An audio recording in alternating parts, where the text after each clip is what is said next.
कक्षा 10 में प्रकाश वाला जो लेसन है उसके अंदर एक बहुत ही ज़रूरी टॉपिक दिया हुआ है कार्तीय चिन्ह परिपाटी या नई कार्तीय चिन्ह परिपाटी। ये बहुत ज़्यादा मिसअंडरस्टैंडिंग क्रिएट करता है। तो आज मैं आपको इस वीडियो में नई कार्तीय चिन्ह परिपाटी को बड़ा ही इजी तरीके से समझाने की कोशिश करता हूँ और इस वीडियो के बाद में आप कार्तीय चिन्ह परिपाटी ऐसे मान लीजिए दिमाग में आपकी बिल्कुल फिट हो जाएगी। थोड़ा सा ध्यान से समझने की कोशिश करना। चलिए सबसे पहले आप देखिए, इसके लिए सबसे बढ़िया तो ये रहे कि आप एक कॉपी पेन ले लीजिए साथ में और आप मेरे साथ में थोड़ा सा ध्यान दीजिए। सबसे पहले जैसे कि शुरुआत करते हैं वीडियो की, तो देखिए आप इस प्रकार से जब रहते हैं तो सामने से मान लीजिए कि ये जो बोर्ड है ये आपकी कॉपी है और इस कॉपी पर हमने ये ऐसे चिन्ह बना रखे हैं।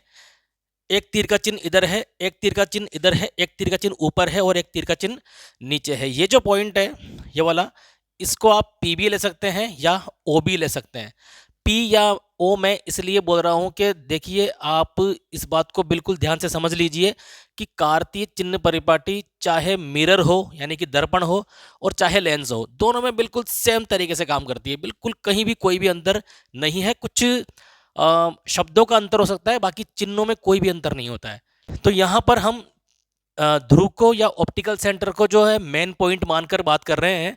और ये जो लाइन आप देख पा रहे हैं, ये वाली लाइन सफ़ेद रंग की, इस लाइन को हम कहते हैं मुख्य अक्ष। ठीक है, तो ये बात आप दिमाग में रख लीजिए कि ये लाइन मुख्य अक्ष है। और अब हम बात करते हैं इस पोल से 4 भागों में हम चीज़ों को बांट लेते हैं। सबसे पहले ये जो पोल है इसके बाईं तरफ बात करते हैं, तो ये इलाका कहलाएगा बायां भाग। ठीक है, ये भी वही कहलाएगा बायां भाग। ठीक है, और ये वाला इधर की तरफ वाले की बात कर रहे हैं, ये दायां है और ये भी कहलाएगा दायां। ठीक है, अब हम ये तो जो बायां तरफ वाली स्थितियां थी, ये स्थितियां थी समांतर स्थितियां। ठीक है, देखिए आप, ये मुख्य अक्ष है, इधर की तरफ चले तो मुख्य अक्ष के समांतर स्थितियां हो गई बाएं तरफ वाली। और इधर की बात करते हैं तो ये भी मुख्य अक्ष के समांतर स्थितियां हो जाएंगी दाएं तरफ वाली। ठीक है, ये इस प्रकार से। अब हम बात करते हैं ये स्थिति, देखिए ये ऊपर की तरफ गई है, यहाँ भी ऊपर की तरफ और यहाँ भी ये नीचे की तरफ गई है। अब हम बात करते हैं इस पोल से ऊपर वाली स्थिति की और नीचे वाली स्थिति की। तो देखिए समझने से पहले आप ऐसे करके अगर बात करते हैं तो ये मेरा दायां भाग है, ये मेरा बायां भाग है और ये ऊपर हो गया, ये नीचे हो गया। अब हम बात करेंगे यहाँ पर दूरियों की, तो इधर की तरफ की जो दूरियां होंगी वो दाएं तरफ की दूरियां हो जाएंगी, इधर की तरफ की, इस हाथ की तरफ की जो दूरियां हो जाएंगी वो बाएं तरफ की दूरियां हो जाएंगी। और ऊपर वाली जो दूरी हो जाएगी वो, उसको हम बोलते हैं सामान्य भाषा में ऊंचाई, और नीचे वाली जो दूरी हो जाएगी उसे हम सामान्य भाषा में कहेंगे नीचाई या नीचे भी आप कह सकते हैं। ठीक है, तो हमने 4 पॉइंट्स देख लिए। देखिए बाईं तरफ वाली दूरियां समांतर थी मुख्य अक्ष के। ठीक है, और दाएं तरफ वाली दूरियां भी कैसी थी, मुख्य अक्ष के समांतर थी। ऊपर वाली की बात कर लेते हैं। ऊपर वाली दूरियां मुख्य अक्ष के लंबवत होती हैं, लंबवत यानी कि 90 एंगल पर वो कोण बनाते हुए जाती हैं। ठीक है, तो दाईं तरफ वाली दूरियां, बाईं तरफ वाली दूरियां, ऊपर की दूरियां और नीचे की दूरियां, ये 4 प्रकार की दूरियां हैं। और अब ध्यान से देखना, बाईं तरफ की जो भी दूरियां हैं, बस थोड़ा सा दिमाग यहाँ पर आप ध्यान में रखना, बाईं तरफ की जो भी दूरियां हैं वो माइनस में होती हैं। और डिटेल में आपको समझा दूंगा, जो भी दाईं तरफ की दूरियां शब्द इस्तेमाल कर रहे हैं वो प्लस में होती हैं। ठीक है, अब यहां पर बाएं तरफ और दाएं तरफ का मामला क्लियर हुआ। दाएं तरफ की दूरियां धनात्मक होती हैं, बाएं तरफ की दूरियां ऋणात्मक होती हैं। अब यहीं से ये लाइन मुख्य अक्ष जा रही है और मैं जो है वो पोल या ऑप्टिकल सेंटर हूं। तो यहां से ऊपर की तरफ की दूरियां और नीचे की तरफ की दूरियां, तो ऊपर की तरफ की जो दूरियां होती हैं वो धनात्मक होती हैं और नीचे की तरफ की जो दूरियां होती हैं वो ऋणात्मक होती है। अगर आपको ये चीज, ये पॉइंट क्लियर हो जाएगा एक बार, तो फिर आपको कार्तीय चिन्ह परिपाटी को समझने में बिल्कुल भी परेशानी नहीं आएगी। देखिए इसका आप एक स्क्रीनशॉट ले सकते हैं। बाकी वही चित्र है सेम जो मैंने अभी बनाया है, आपको वही यहाँ पर आप ध्यान से देख लीजिए और धीरे धीरे हम डिटेल में चले जाते हैं कि कैसे कार्तीय चिन्ह परिपाटी काम करती है। अब देखिए कार्तीय चिन्ह परिपाटी के कुछ मेन पॉइंट्स आप समझ लीजिए। सबसे पहले देखिए कि नई कार्तीय चिन्ह परिपाटी दर्पण और लेंस दोनों के लिए बिल्कुल समान है, एक ही तरह से काम करती है। अंतर यह है कि जो दर्पण होता है यानी कि मिरर होता है, उसमें जो भी दूरियां नापी जाती हैं वो ध्रुव से नापी जाती हैं, और लेंस में ऑप्टिकल सेंटर होता है यानी कि प्रकाशिक केंद्र होता है। पहला पॉइंट है कि इस परिपाटी के अनुसार वस्तु दर्पण या लेंस, जहाँ पर भी वस्तु रखी है, दर्पण में हो चाहे हम बात कर लें लेंस की, दोनों ही जगह पर हमेशा ये की पॉइंट है, ध्यान रखना इस बात का, किधर रखी जाती है, बाईं तरफ रखी जाती है। मतलब मैंने आपसे बोला था जैसे कि वस्तु हमेशा बाईं तरफ रखी जाएगी, और बाईं तरफ अगर वस्तु रखी जाती है तो याद कीजिए बाईं तरफ की दूरियां मैंने बताई थी यहाँ पर ऋणात्मक ली जाती हैं, तो बाईं तरफ की सभी दूरियां ऋणात्मक रहेंगी। यहाँ पर हमने देखा था उस समय, ये देखिए आप, ये बायां भाग था और मैंने यहाँ पर लिखा था कि ऋणात्मक, तो वस्तु हमेशा बाईं तरफ रखी जाती है, ठीक है। चाहे हम बात कर लें दर्पण की चाहे लेंस की, बीच में हम लेंस से दर्पण मान सकते हैं, ठीक है। इसका अर्थ यह है कि दर्पण पर या लेंस पर वस्तु से प्रकाश किधर से आएगा, हमेशा बाईं तरफ से आएगा, यानी कि इधर से प्रकाश आता है।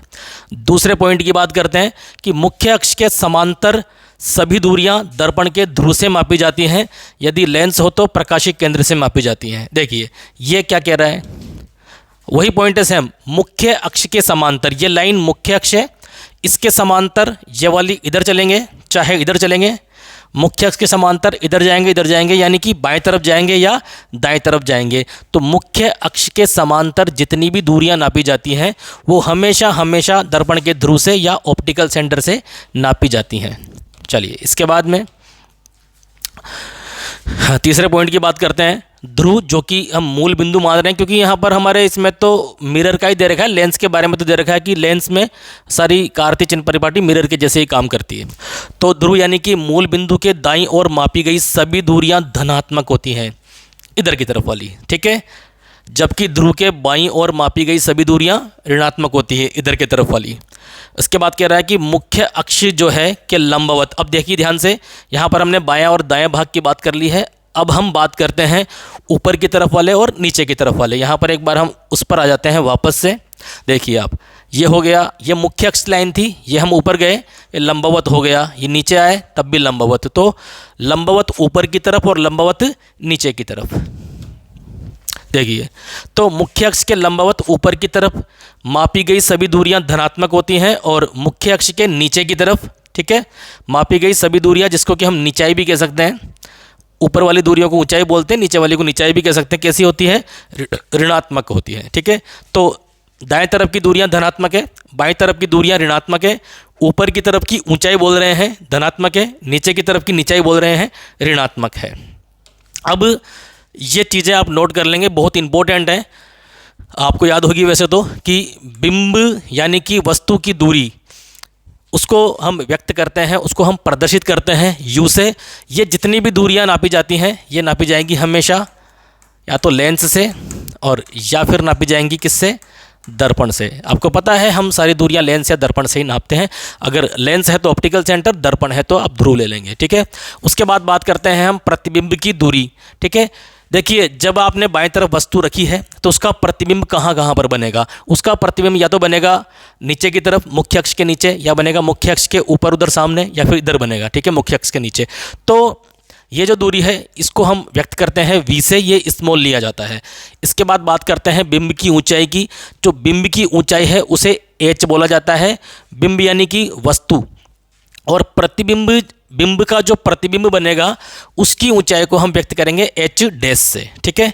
इसके बाद हम बात करते हैं फोकस दूरी। फोकस दूरी को प्रदर्शित किया जाता है स्मॉल f से, हमेशा ध्यान रखना, जो मुख्य फोकस है या फोकस बिंदु है उसे कैपिटल F से हम प्रदर्शित करते हैं, जबकि जो फोकस दूरी है उसे स्मॉल f से प्रदर्शित करते हैं। इसके बाद हम बात करते हैं आवर्धन की, तो आवर्धन को हम प्रदर्शित करते हैं m से, और लास्ट है हमारे वक्रता त्रिज्या, तो वक्रता त्रिज्या को हम प्रदर्शित करते हैं r से। आप चाहें तो स्मॉल भी लिख सकते हैं, कैपिटल भी लिख सकते हैं, वैसे मोस्टली कैपिटल जो है r यहाँ पर आता है। तो ये 1 2 3 4 5 6 7 जो है पॉइंट्स हैं, इनको ध्यान से रख लीजिए। बिंब की दूरी, प्रतिबिंब की दूरी, बिंब की ऊंचाई, प्रतिबिंब की ऊंचाई, फोकस दूरी, आवर्धन और वक्रता त्रिज्या, जितने भी न्यूमेरिकल आएंगे इन्हीं से संबंधित आते हैं। हालांकि बाद में लेंस की क्षमता और आती है, लेकिन वो थोड़ी अलग है। चलिए इसके बाद बात करते हैं, कुछ और पॉइंट्स हैं जो भी आपको ध्यान में रखने पड़ेंगे। देखिए, बिंब की दूरी को हम यू से प्रदर्शित कर रहे हैं और कैसी ली जाती है, ये बहुत इंपॉर्टेंट चीज़ है, क्योंकि बिंब की दूरी सदैव कैसी ली जाएगी, तो सदैव ऋणात्मक ली जाती है। अब यहाँ पर आपको कारण मेरे हिसाब से स्पष्ट हो गया होगा कि बिंब की दूरी, देखिए हमने शुरू से शुरुआत की थी, तो समझते समझते अब आपको एक क्लियर हो गया होगा कि बिंब की दूरी सदैव ऋणात्मक क्यों ली जाती है। चलिए, अगर थोड़ा सा भी संशय है तो यहाँ पर हम वापस आ जाते हैं और इसको वापस से एक बार देख लेते हैं। देखिए, बिंब की दूरी बाएं तरफ रख रहे हैं हमेशा, ठीक है, तो बाएं तरफ रखते हैं और इसीलिए बिंब की दूरी कैसी होती है, हमेशा ऋणात्मक होती है। मैं आपको एक और चित्र बताऊंगा इसके बाद में डिटेल वाला, उससे आपको और बेटर तरीके से समझ में आ जाएगा। पहले हम थोड़ा सा बेस पर फोकस करते हैं कि बेस क्या है इसका, ठीक है। तो बिंब की दूरी सदैव ऋणात्मक ली जाती है क्योंकि बिंब सदैव लेंस या दर्पण के बाएं तरफ रखा जाता है, बाएं तरफ रखते हैं, ठीक है। फिर उसके बाद बात करते हैं बिंब की ऊंचाई। तो अब देखिए एक बार फिर से ये स्थिति को आप ध्यान में रख लीजिए।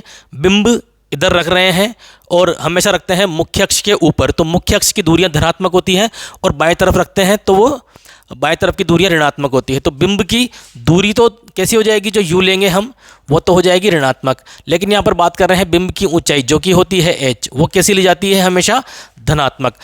चाहे आपको ये दे चाहे नहीं दे, ये बात ध्यान में रखिए, यू का मान हमेशा हमेशा जितना भी वो दे आपको ऋणात्मक लेना है, और एच का मान चाहे वो कितना ही दे आपको धनात्मक लेना है। इसके बाद अब अवतल लेंस तथा अवतल दर्पण, ध्यान से सुन लीजिए, बहुत इंपॉर्टेंट चीज़ है। फोकस दूरी की बात हो रही है। अवतल लेंस या अवतल दर्पण अगर है तो फोकस दूरी को हम कैसा लेंगे, हमेशा ऋणात्मक, ठीक है। अवतल लेंस फोकस दूरी ऋणात्मक ली जाती है।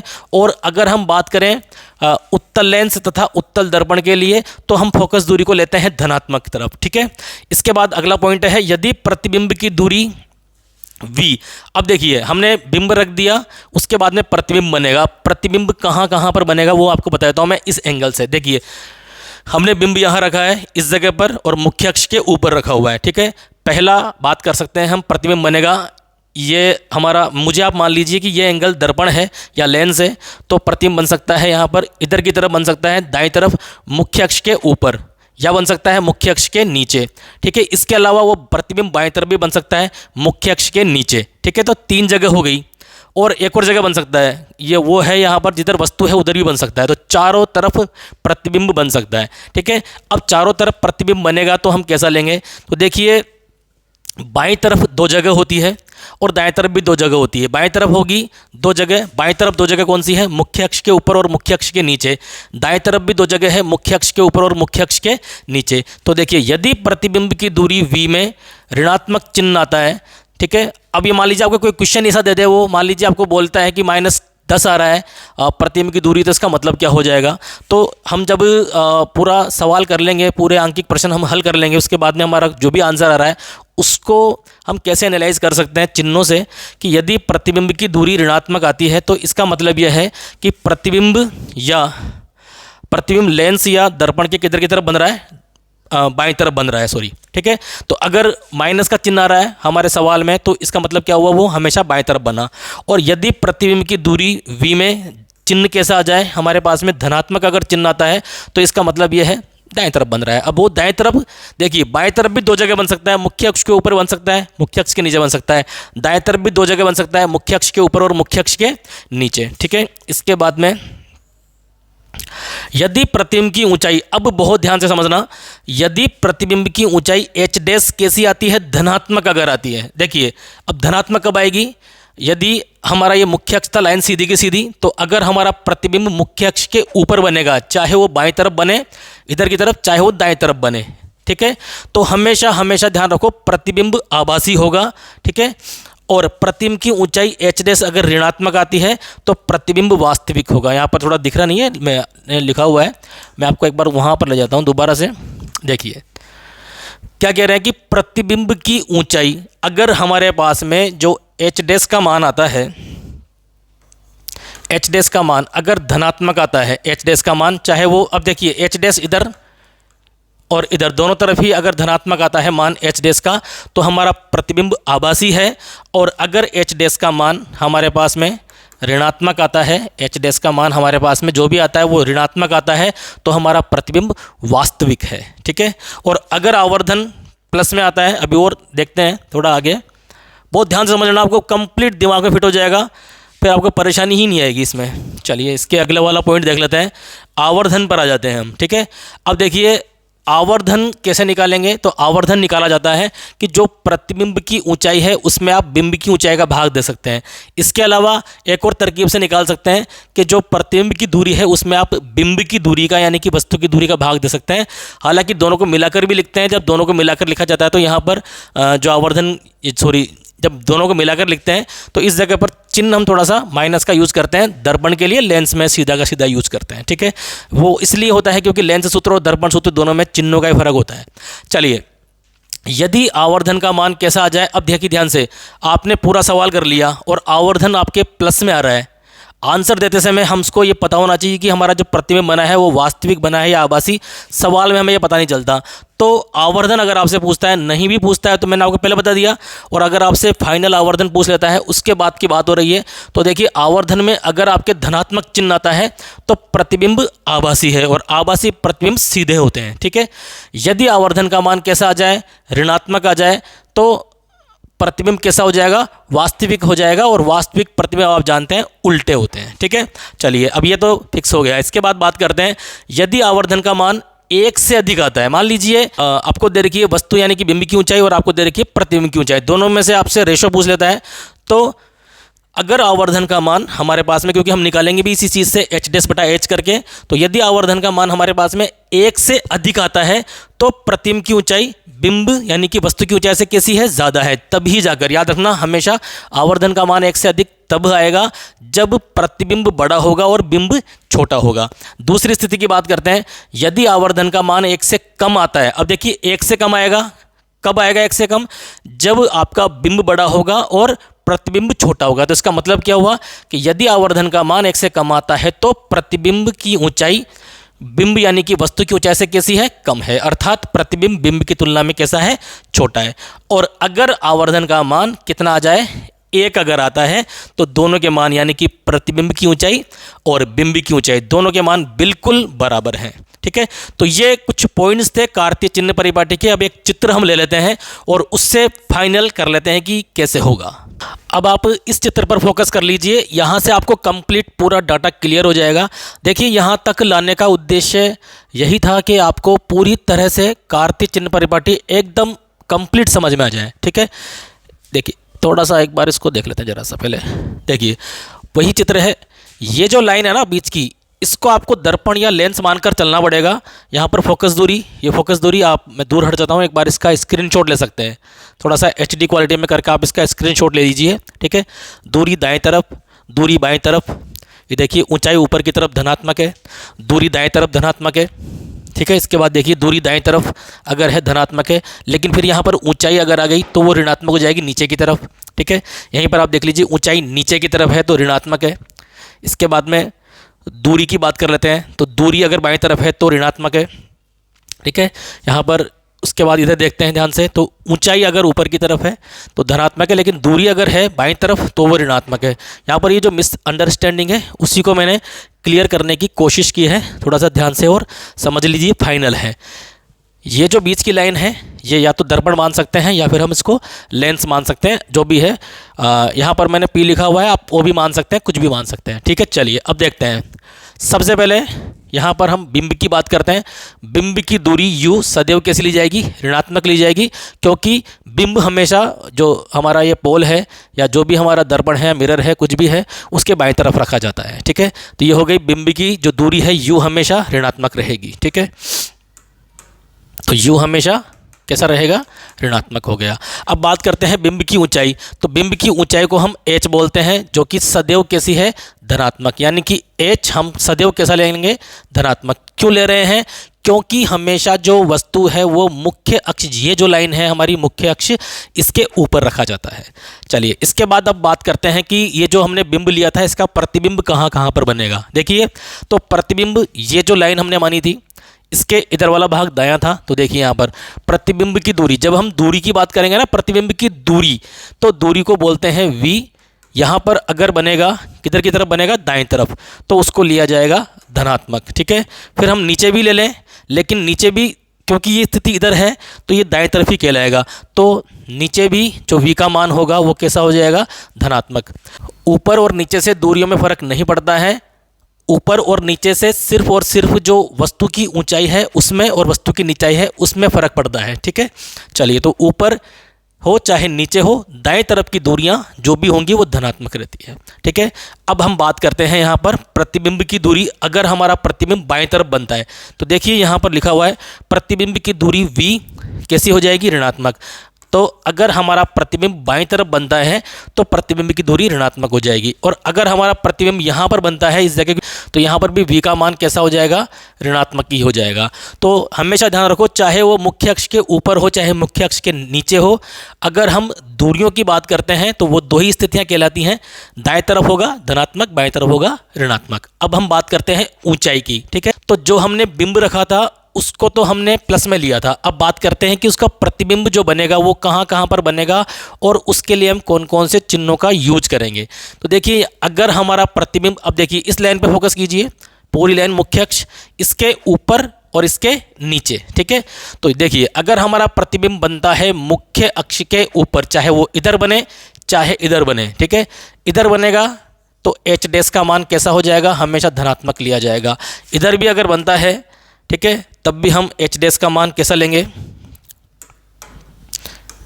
एच डैश का मान हम कैसा लेंगे, धनात्मक। ठीक है, क्यों ले रहे हैं धनात्मक, क्योंकि वो मुख्य अक्ष के ऊपर बनता है। ठीक है, अब बात करते हैं कि अगर हमारा प्रतिबिंब मुख्य अक्ष के नीचे बनता है तो देखिए प्रतिबिंब की ऊंचाई ये रही, प्रतिबिंब की ऊंचाई एच डैश, अगर वो बनता है, देखिए ये लाइन मुख्य अक्ष मानी थी हमने, तो मुख्य अक्ष के नीचे बनता है तो एच डैश बराबर हम कैसा ले लेंगे, ऋणात्मक ले लेंगे। फिर हम बात करते हैं, ये लाइन हमने मुख्य अक्ष मानी थी, अगर हमारा प्रतिबिंब फिर अगर मुख्य अक्ष के नीचे बनता है, वो किधर भी बने, चाहे वो बाएं तरफ बने चाहे वो इधर बाएं तरफ बने चाहे वो उधर दाएं तरफ बने, उससे कोई भी फर्क नहीं पड़ेगा।